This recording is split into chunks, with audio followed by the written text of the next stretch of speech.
રક્ષાબંધને ન કરતા આ ભૂલ, જાણો કઈ આંગળીથી ભાઈને કરવું જોઈએ તિલક।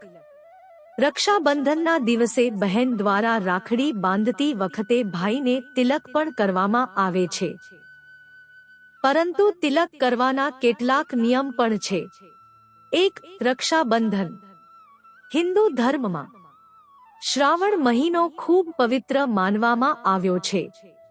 આ મહિનામાં અનેક તહેવાર ઉજવાય છે।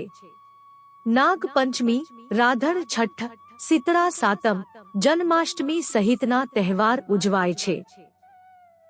એમ ભાઈ બહેનનો તહેવાર પણ આ મહિનામાં આવે છે।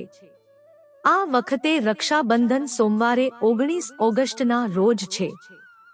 આથી ભાઈ બહેનને ભગવાન શંકરનો પણ આશીર્વાદ મળશે।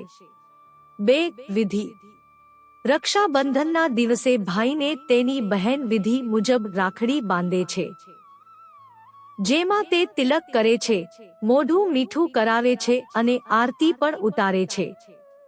પરંતુ બહેન દ્વારા કરવામાં આવતા તિલક વખતે કેટલીક બાબતનું ધ્યાન રાખવું જરૂરી છે, જેમાં તે કઈ આંગળીથી તિલક કરે છે તે જરૂરી હોય છે। તિલક સાથે કેટલાક નિયમ પણ જોડાયેલા છે, જેને આજે જાણવાનો પ્રયાસ કરીશું। 3. ભાઈ મોટો હોય તો જો ભાઈ મોટો હોય અને બહેન નાની તો કનિષ્ઠ આંગળીથી તિલક કરવો જોઈએ।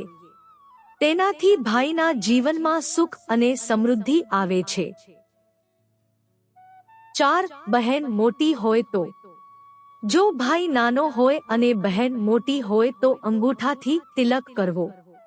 તેનાથી ભાઈને દરેક કાર્યમાં સફળતા મળે છે। 5. આ વાતનું ધ્યાન રાખો, ભાઈને જ્યારે બહેન તિલક કરતી હોય ત્યારે એ વાતનું હંમેશા ધ્યાન રાખવું કે તે એકદમ સીધું હોવું જોઈએ, આડું ના લાગવું જોઈએ। કંકુનો તિલક કર્યા બાદ તેની પર અક્ષત એટલે કે ચોખા જરૂરથી લગાવવા, નહીં તો તિલક અપૂર્ણ રહે છે।